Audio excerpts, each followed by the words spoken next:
নমস্কার। রোগমুক্তি যোগাসন পক্ষ থেকে আমি হাটুয়া আদর্শ বিদ্যাপীঠ এইচএস উত্তর 24 পরগনা হাবড়া এই উচ্চ বিদ্যালয়ের শারীর শিক্ষা ও ইতিহাস বিষয়ের 34 বছরের অভিজ্ঞতা সম্পন্ন অবসরপ্রাপ্ত 76 বছর বয়সী শিক্ষক শ্রী ভক্তিরঞ্জন সরকার। আপনারা যারা ইউটিউব দেখছেন তাদেরকে জানাই স্বাগত। বহুমূত্র বাত স্পন্ডেলাইটিস চর্বিওয়ালা শরীর নিয়ে যারা কষ্ট পাচ্ছেন তারা পারেন যোগাসনের মাধ্যমে এই মারণব্যাধির হাত থেকে নিজেকে রক্ষা করতে। আমি এই রকমই কয়েকটি যোগাসন অনুশীলন করে দেখাচ্ছি, লক্ষ্য করুন। সর্বাঙ্গ আসন। অভ্যাস প্রণালী।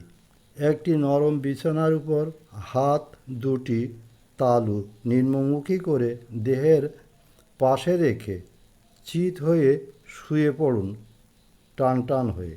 এবার দম নিয়ে হাতের তালু এবং কনুই এর উপর ভর দিয়ে পা দুটি উপরে তুলতে হবে ভাঁজ করা ঘাড়ের উপরে, ও সঙ্গে সঙ্গে হাত দুটি পিছনে নিয়ে পৃষ্ঠদেশের মাঝখানে ঠেকা দিয়ে ঊর্ধ্বে তোলা দেহটাকে সোজা করে 5-10 সেকেন্ড শ্বাসকার্য চালাতে হবে পায়ের আঙুল পর্যন্ত সটান রেখে।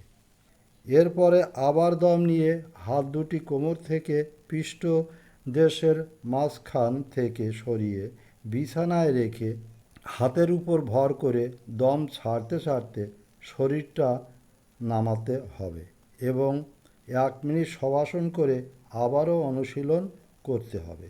এইভাবে প্রত্যহ সকালে বা সন্ধ্যাবেলা অনুশীলন করলেই হবে। উপকার।